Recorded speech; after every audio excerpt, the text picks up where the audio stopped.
वाले सवर्ण समाज से जुड़े प्रदर्शनकारी हापुड़ में बीजेपी दफ्तर के भीतर तक पहुंचकर विरोध जताना शुरू कर चुके थे।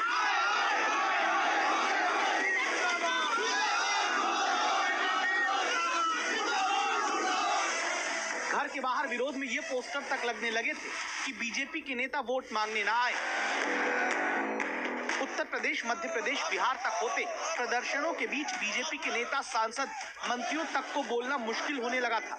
ये तक कहा जाने लगा था कि बीजेपी नेता खुलकर कैमरे के सामने बोल नहीं पा रहे, लेकिन विरोध सड़क से लेकर साधु संत और सेलिब्रिटी तक करने लगे थे।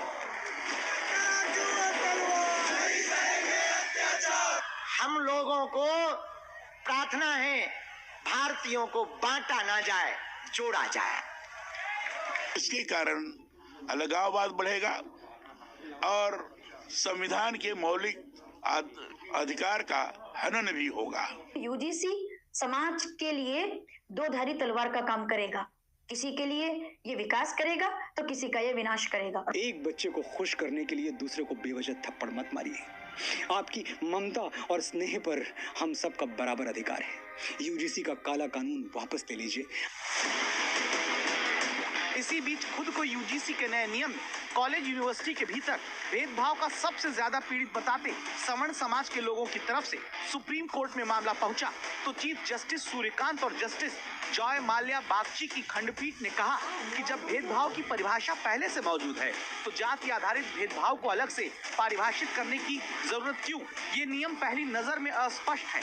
दुरुपयोग की आशंका से इनकार नहीं किया जा सकता। सीजेआई सूर्यकांत को ये तक कहना पड़ा, हमने जाति विहीन समाज की दिशा में जो भी प्रगति की है, क्या अब हम फिर से पीछे की तरफ जा रहे हैं?